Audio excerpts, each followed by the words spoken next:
हाँ तो बच्चों, पिछले क्लास में हम लोग देखे थे पाठ का व्याख्या पूरा। अब देखेंगे पाठ के प्रश्नोत्तर। पाठ के प्रश्नोत्तर। पहला क्वेश्चन, डुमरांव की महत्ता किस कारण से है? शहनाई में प्रयुक्त होने वाला रीढ़ या नरकट डुमरांव में सोन नदी के किनारों पर पाई जाती है। मशहूर शहनाई वादक बिस्मिल्लाह खां भारत के मशहूर शहनाई वादक थे। इन्हें भारत रत्न पुरस्कार भी प्राप्त हो चुका है। बिस्मिल्लाह खां के परदादा उस्ताद सलार हुसैन खां डुमरांव के ही निवासी थे। इन्हीं सब कारणों से डुमरांव की महत्व अधिक है। डुमरांव का महत्व किस कारण से बोला गया है? शहनाई में जो रीढ़ प्रयुक्त किया जाता है वो डुमरांव की नदियों में पाया जाता है।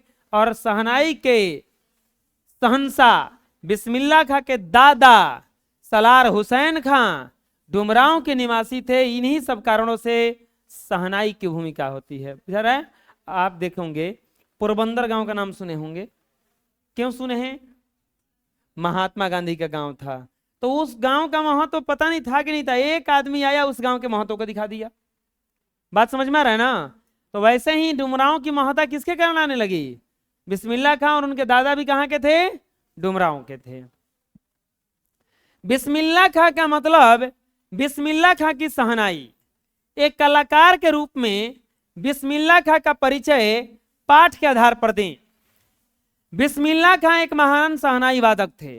उन्हें शहनाई का नायक माना जाता है। इसीलिए बिस्मिल्लाह खां का मतलब बिस्मिल्लाह खां की शहनाई से होती है। चुप रहो। शहनाई का तात्पर्य उनका हाथ, और हाथ का मतलब उनकी फूंक। शहनाई की जादुई आवाज लोगों को इस प्रकार सम्मोहित कर देती थी, लोग प्रसन्नता से झूम उठते थे। शहनाई में 7 सुरों का सरगम भरा है और उसमें सही ताल और राग है। उन्होंने शहनाई के से छोटे छोटे सुर का करतब शुरू किया। फिर उनकी शहनाई अधिक सुरीली होती शुरू हो गई।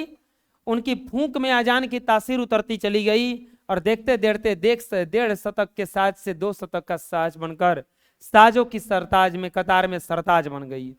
बिस्मिल्लाह खां में एक महान कलाकार के सारे गुण विद्यमान थे। शहनाई के शहंशाह होने के कारण उन्हें पद्म भूभूषण, भारत रत्न पुरस्कार मिले। उन्होंने कभी भी किसी कलाकार की आलोचना नहीं की। जिससे भी सीखा उसके प्रति हमेशा आदर का भाव रखा। वे सच्चे कलाकार थे। कह रहा है कि बिस्मिल्लाह खां का मतलब बिस्मिल्लाह खां की शहनाई। इस पाठ में उनके लिए क्या क्या कहा गया है? तो उसके लिए कहा गया है कि वह बहुत ही 7 सुर के सरगम के साथ शहनाई बजाते थे। छोटे छोटे सुर को उन्होंने बदल करके एक नया सुर बना दिया और उनकी सुर दिन प्रतिदिन सुरीली होती चली गई। उनकी फूंक में भगवान की, अल्लाह की दुआ उतरती चली गई और देखते देखते 1.5 शतक से साज से 2 शतक का साज बनकर साजों की कतार में सरताज बन गई। बिस्मिल्लाह खां में एक महान कलाकार के सारा गुण विद्यमान था। शहनाई के शहंशाह होने के कारण उन्हें पद्म विभूषण, भारत रत्न तक मिला। कभी भी वे किसी कलाकार का बेइज्जती नहीं किए। जिनसे भी सीखा उनके प्रति क्या रखा? आदर का भाव रखा। बिस्मिल्लाह खां सजदे में किस चीज के लिए गिड़गिड़ाते थे और व्यक्तित्व से कौन सा पक्ष उद्घाटित होता है? बिस्मिल्लाह खां नमाज के बाद सजदे में गिड़गिड़ाते हैं कि मेरे मालिक एक सुर बख्श दे। सुर में वह तासीर पैदा कर की आंखों से सच्चे मोती की तरह अनगढ़ आंसू निकल आए। उन्हें यकीन है कि खुदा यूं ही उन पर कभी मेहरबान होगा और अपनी झोली से सुर का फल निकालकर उनकी ओर उछालेगा। फिर कहेगा, ले जा अमरुद्दीन, ले जा, खा ले इसको, कर ले अपनी मुराद पूरी। 3-4 वक्त का नमाज, जो भी नमाज का वक्त था उस सब में एक ही चीज मांगते थे, हे भगवान सुर दे दो, हे भगवान सुर दे दो। और उनको विश्वास था कि एक दिन भगवान खुश होंगे, एक दिन दुआ कबूल होगी और उस दिन एक सुर का फल जो है वो देगा भगवान और बोलेगा कि लो, कर लो अपना मुराद पूरी। सुशीरवाद किसे कहते हैं? शहनाई शब्द की व्युत्पत्ति किस प्रकार हुई है?